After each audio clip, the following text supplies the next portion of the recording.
Right. Oh, sorry. Never mind.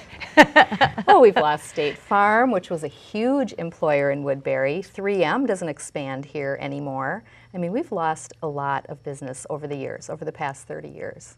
Yeah. And I mean, that's another reason why I'm running. I want my 4 boys to be able to live in Minnesota. I love Minnesota. It's a beautiful state, even with the weather. I love the weather too. I do season. too. Fall is my favorite time of the year. Yeah. I love every season. Yeah, and I love snow. I mean, I want them to be able to find good employment here. I want them to be able to have, excuse me, opportunity for them to educate their kids the way they choose to. I mean, there's just so many things that I want to fight for in this state that I just see being eroded away. And I'm afraid that they won't be able to find jobs here. You're gonna have to fight tooth and nail, because I'm only holding the LEA report from 08 and 09. That's 40 pieces of legislation. There were a lot more that were signed into law, and we're going to need people to repeal some of these things.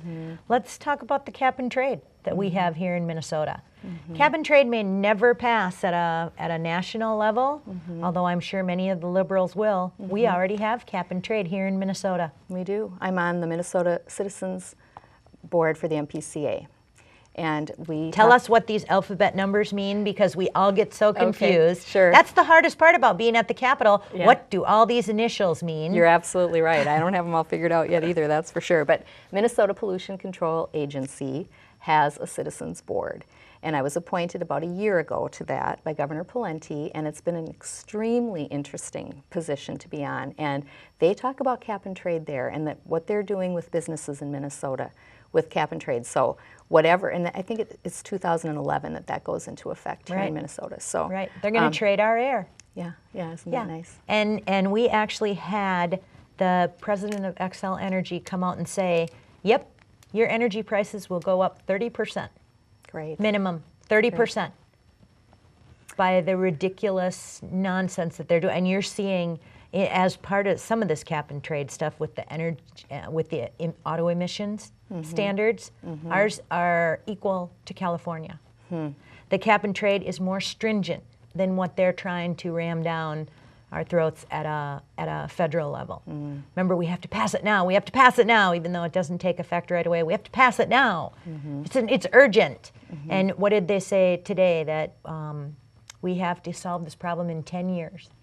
And we've heard those kind of government scares. We've heard Y2K. We've heard SARS. We've heard swine flu. We've heard how many cap and trade? You know, the end of the we're gonna die. Well, we could talk about health care too. I mean, if we never pass nationalized health care, Minnesota is trying to pass their own version of health care, national or socialized health care for the state of Minnesota. And you only have to be a citizen or resident. It's resident of Minnesota for 30 days to qualify to get health care in Minnesota if what they want to do passes. So, you know, we're worried about it on the national level, but we should be worried about it here in Minnesota too. So that's another thing to keep your eye on. They got very close on some bad healthcare legislation. The year before, we talked about them taking our baby's DNA. Yes. And doing genetic testing on it. Yes. The state is, in essence, stealing our baby's DNA. So if you're one of, 800,000 babies now, if you're in this data warehouse where the government has your baby's DNA. And it's been for the last 13 years. Yes. Right? Yep. Yes. Absolutely unbelievable. And now they're sending our medical records to Maine. This past year, they voted to make a few changes in the law that they'd passed the year before so that they met the federal guidelines, because we wouldn't want to lose any federal money. So now all our medical records are going off to Maine, and there's nothing we can do about it. You can't opt out of it. I mean, so much for that privacy line you sign at the doctor. Yeah, which is not for your privacy. It's not for your protection. It's for their protection, so that they can send your information out. Right. And how Most do you people don't know like that. people looking? You know, you hear about the movie stars where they got a hold of Farrah Fawcett's record, or they got a hold of whoever's records. And do you feel comfortable knowing that the government promised to keep your medical records safe? No. No, We don't trust absolutely, that. absolutely not. And I mean, we could go through every one of these bills, but we only have a few minutes left, so I want people to get a chance to know what you would like to do when you get over to the Capitol. What are your priorities going to be? And, you know, every year they introduce 5,000 new bills. We could just meet every other year. Maybe Wouldn't they that would be do a little nice? less damage if they weren't there all the time. And maybe that could save us a little bit of money, too. A lot of money. A lot of money. The per diem. Yeah, oh, yeah, that's another one. Well, you know, my husband and I were talking about this last night, and just life teaches you a lot of things. And having been married, having these 4 kids, and my son with spina bifida, he's had 65 surgeries. My husband said, you know, you have a PhD in life, just from all the things that you've had to go through. I really have a great understanding of the education system because I homeschooled my kids for 12 years, but yet they also went to the public school. One of them went to a private school for a while. So I really want to fight for parents' rights in education. I really have a good understanding of the medical, and I also am a breast cancer survivor, so I have just a lot of interest in health issues and taxes, you know, just like we talked about already, making sure that businesses can, this should be a business-friendly state, that businesses want to be here and want to bring their headquarters here and want to expand here. So those We're would be ranked things. number 49. Yeah, I know. We're ranked We've number got a lot of work to do. 49. We have a Oh, my lot of work word. to do. We have a lot of work to do.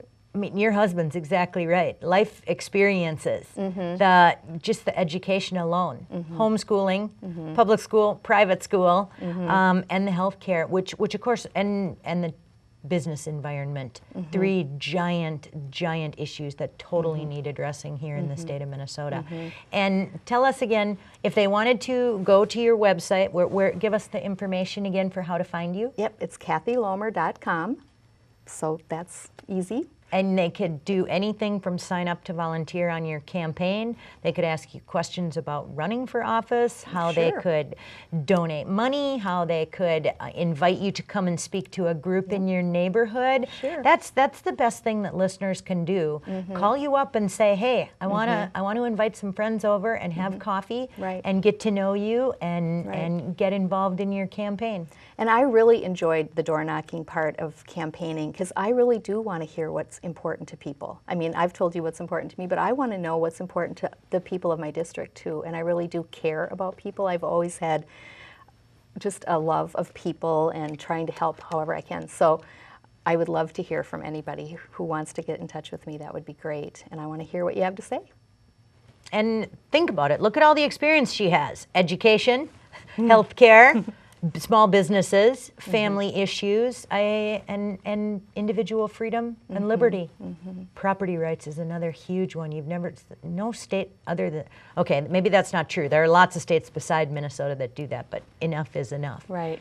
So, Kathy Lomer, I want to wish you the absolute best of luck in everything Thank you you, do. Sue. I am going to be I'll go out door knocking with you. Thanks. Because I think you are just the kind of candidate that I want people to know. And let's get your website out there one more time. KathyLomer.com. And I want to thank you too, Sue, because you're a champion for the people of Minnesota. Now you're on a podcast, I understand, and so when you want to know what's going on in the state of Minnesota and down at the Capitol, you need to dial in. How do they Yes. do that? KTLKFM.com. I'll be back live on air very, very soon. I'm Oh, not allowed to good. talk about that yet, though, but Awesome. it's very exciting. You are our spokesperson, our hero. So. Kathy Lomer is a great candidate. We are so lucky to have people like her willing to run. And KathyLomer.com, we made it very easy for you. Great. Thank you so much. Thank you, Sue. It was great to be here.